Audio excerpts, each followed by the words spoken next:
Banyak orang berkata, untuk belajar sesuatu, kita harus kosongin diri kita dulu. Supaya bisa diisi sama yang baru.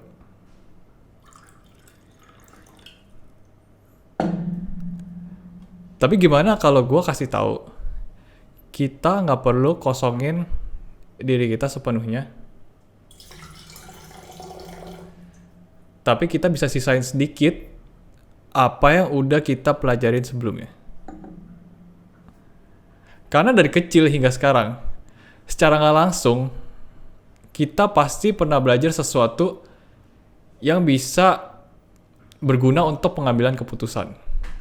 Karena mau apapun background kita atau kerjaan kita sekarang, pasti kita ngerti gimana caranya untuk memilih. Contohnya ketika kalian memilih untuk menonton video ini.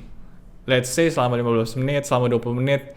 Mungkin kalian bisa pakai 15 atau 20 menit ini untuk melakukan hal-hal yang lain. Bisa tidur, bisa masak, bisa nonton, bisa nonton channel lain, bisa main game. Masing-masing punya pilihan. Hai guys, welcome back to my YouTube channel. Masih tentang investasi saham. Hari ini gue akan ajarin ke kalian gimana cara memulai. Tapi nggak perlu dari dasar. Nah, karena coba deh kalau kalian ambil kursus. Let's say kalian ambil kursus bahasa Inggris gitu ya. Nah, pasti kan kalian dites dulu dong. Di mana sih kemampuan kalian gitu kan. Misalnya kalau kemampuan kalian di level 3 atau di level 4, ya udah kalian akan masuknya di level situ. Nggak perlu ulang dari awal. Oke, tanpa berlama-lama lagi. Jadi di sini gue ada buku tulis. Nah, dulu gue sekolah di IPK dan pakai buku tulis ini. Yang gue mau highlight di sini adalah kita sebetulnya udah belajar gimana cara berinvestasi sejak kita SMP. Nah, salah satu istilah yang terkenal dalam investasi adalah herding behavior. Kayak kawanan domba gitulah, sama-sama lari. Kalau misalnya mereka nge-sense ada ketakutan, jadi yang satu lari, lalu semuanya ikut gitu kan. Nah, artinya itu kita cenderung ngikutin apa yang orang lain lakuin. Nah, apalagi kalau lagi rame-rame gitu ya. Misalnya nih kelas udah mulai nih. Terus gurunya nggak datang nih, 10-15 menit aja. Nah, pasti nanti ada aja yang ngajakin bolos. Kita keluar kelas aja yuk gitu kan. Nah, awalnya 1 orang. Terus lama-lama 2 orang, 3 orang, 4 orang. Lama-lama setengah kelas udah keluar. Terus semakin banyak nih yang keluar nih. Langsung kita pikir dalam hati, masa gue diem doang sendirian di kelas ya? Ya udah deh, akhirnya gue ikutan juga gitu. Nah, itu namanya herding behavior. Jadi belum tentu baik atau buruk, yang penting kita ikutin dulu. Nah, sama juga ketika kalian beli sebuah saham gitu, yang sebenarnya kalian tuh nggak pengen beli, kalian nggak tahu ini bagus atau enggak. Tapi lihat kiri kanan kok semua orang punya gitu sahamnya kan, semua orang beli. Ya udah deh, ikutan beli. Nah, terus langsung deh dibaca bandar. Oke, tadi nostalgia dikit. Jadi sekarang gimana caranya buat nggak mulai dari 0? Instead, kita bisa mulai dari level 3. Nah, ketiga level ini masih berhubungan dengan apa yang udah kita pelajarin dulu sewaktu sekolah, sewaktu SMP, sewaktu SMA. Jadi kayak mata pelajaran yang gitu. Karena gue asumsi di sini semua udah kelar lah ya wajib belajar atau yang masih sekolah gitu. Nah, gue akan mulai dari level 1 dulu. Nah, level 1 yang paling dasar bukan pelajaran ekonomi, tapi bahasa Inggris. Nah, kalian pasti mengenal grammar, di mana setiap kalimat tuh punya pola-pola dan aturan-aturannya. Jadi misalnya, pasti kan di setiap susunan kalimat tuh ada S, P, O, K gitu kan. Subjek, predikat, objek, dan keterangannya gitu kan. Jadi setiap kali bikin PR atau ujian, pasti itu ada yang namanya fill in the blank. Jadi kosong, kalimat gitu, atau kalimat kosong gitu. Nah, jadi bahasa Inggris ini seperti puzzle yang harus kita lengkapi. Kalau present pakainya gimana, future pakainya gimana. Nah, itu beda-beda. Kalau past pakainya gimana, itu juga beda gitu kan. Nah, jadi itu harus cocok-cocokan. Itu sama juga seperti investasi. Jadi setiap pergerakan harga sahamnya itu pasti ada penyebabnya. Jadi kalian bisa taruh penyebabnya itu di subjek, lalu korelasinya itu sebagai predikat, kenaikan atau penurunannya itu sebagai objek. Jadi kalau gue ilustrasiin tuh kayak gini. Misalnya harga batu bara itu sebagai subjeknya. Lalu korelasinya itu sebagai predikatnya. Korelasinya itu bisa positif, bisa negatif. Nah, di hal ini, harga batu bara ini berkorelasi positif dengan saham batubara. Artinya kalau misalnya semakin tinggi harga batubaranya, itu akan menyebabkan harga saham batubaranya juga akan semakin tinggi. Nah, begitu pula dengan harga ayam. Jadi harga ayam itu berkorelasi positif dengan saham ayam. Nah, harga komoditas juga. Harga komoditas pada umumnya gitu berkorelasi negatif dengan saham-saham consumer gitu. Nah, ini cuma contoh. Kalian bisa tes korelasinya untuk masing-masing saham. Pelajaran yang kedua adalah PLKJ. Nah, pasti kalian pernah dapat pelajaran ini, PLKJ, Pendidikan Lingkungan Kehidupan Jakarta. Nah, terus apa sih hubungannya gitu kan? Nah, di sini kita belajar tentang dua hal, yaitu lingkungan sama kehidupan. Kan pendidikan lingkungan kehidupan Jakarta kan. Nah, kehidupan ini berkaitan langsung dengan aktivitas rumah tangga, di mana ya ekonomi juga gitu. Jadi lingkungan dulu sebelum kehidupan. Tanpa lingkungan, nggak ada kehidupan. Di pelajaran itu dibahas tentang kebakaran hutan, pencemaran lingkungan, pengelolaan limbah, banjir, dan lain sebagainya. Nah, menurut gue pelajaran ini adalah salah satu pelajaran yang paling penting. Karena kiblat investasi sekarang itu adalah ke arah yang sustainable atau yang jangka panjang gitu, yang bisa bertahan jangka panjang. Kalau nama kerennya adalah ESG. Di sini ada data how big ESG investment is. Seberapa besarnya dampak investasi jenis ini.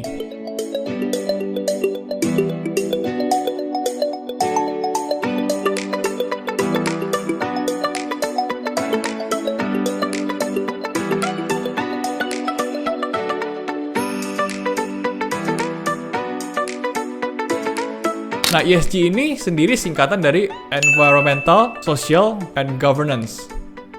Jadi pemain-pemain besar ini yang mengelola dana sampai triliunan itu melihat isu lingkungan dalam keputusan investasi. Menurut data dari Deloitte, jumlah investor retail dan institusi, ya artinya semua investor lah ya, yang taruh seperempat portofolionya ke saham ESG itu jumlahnya tuh 48% di tahun 2017. Nah, terakhir di tahun 2019 itu jumlahnya udah naik jadi 75%. Jadi setiap 3 dari 4 orang, 25% portfolionya itu pasti ada saham ESG. Contoh nih, misalnya gue punya 100 juta. Nah, minimal 25 jutanya itu pasti gue invest di saham ESG. Itu pemikiran-pemikiran orang sekarang. Nah, kayak kasus yang terakhir juga nih, kasus kebakaran hutan di Australia, itu tuh juga sekaligus membakar ekonominya. Nah, total kerugiannya itu banyak yang estimasi, dan itu jumlahnya nggak kecil. Nah, ini juga ada estimasi, tapi estimasinya beda-beda dari setiap berita. Jadi intinya itu perusahaan sekarang berlomba-lomba untuk mulai peduli lingkungan. Limbahnya dibenerin, pohon ditanam ulang, develop energi terbarukan, sampai memakai teknologi yang bisa didaur ulang, atau bahkan zero waste. Karena produk-produk seperti inilah yang akhirnya di-appreciate oleh para calon pembeli. Karena misalnya nih, ada 2 jenis produk. Yang satu merusak lingkungan, yang satu membantu melestarikan lingkungan. Nah, kira-kira yang mana yang mau kalian beli?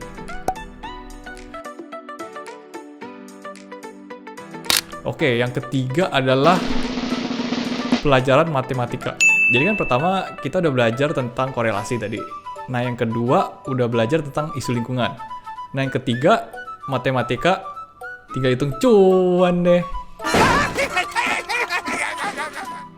Nggak deh, canda.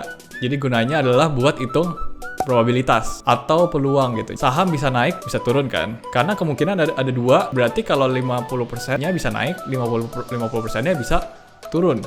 Jadi kalau misalnya kita hitung peluang nih, berapa sih peluang untuk naik keesokan harinya gitu? Nah, jadi hari pertama kan ya peluang naik kan 50%. Nah, berapa peluang untuk naik 2 hari berturut-turut? Berarti 50% dikali dengan 50%. Alias 25% hasilnya. Atau 1/4. Nah, lalu peluang buat naik lagi keesokan harinya, itu berapa? Jadi 50% dikali lagi dengan 25%. Jadi sisa tinggal 12,5%. Begitu seterusnya. Jadi ada baiknya kita hati-hati nih.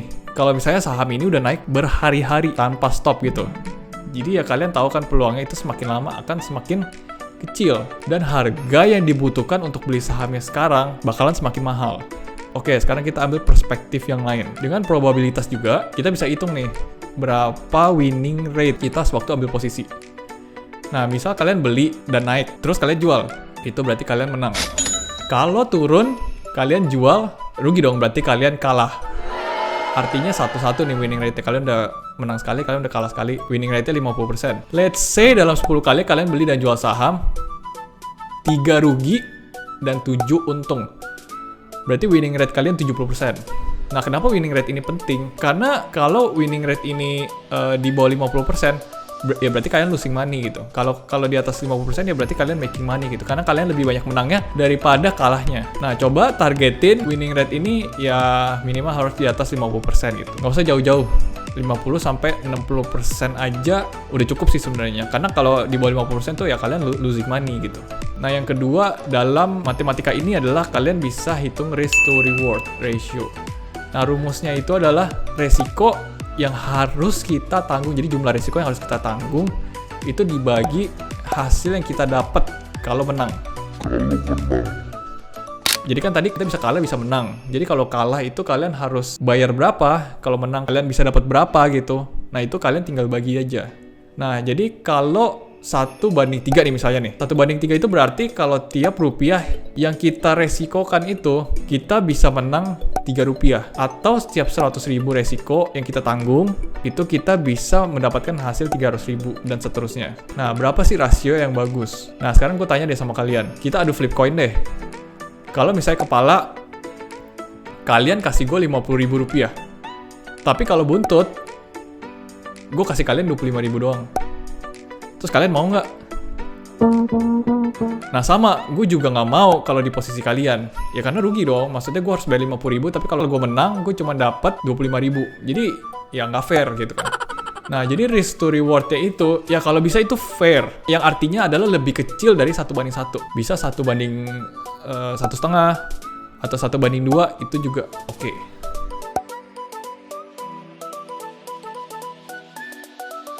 Nah, kesimpulannya hari ini kita udah belajar 3 level. Nah, yang level 1 itu kita bisa ambil sesuatu dari pelajaran bahasa Inggris. Nah, yang kedua kita bisa ambil dari pelajaran PLKJ.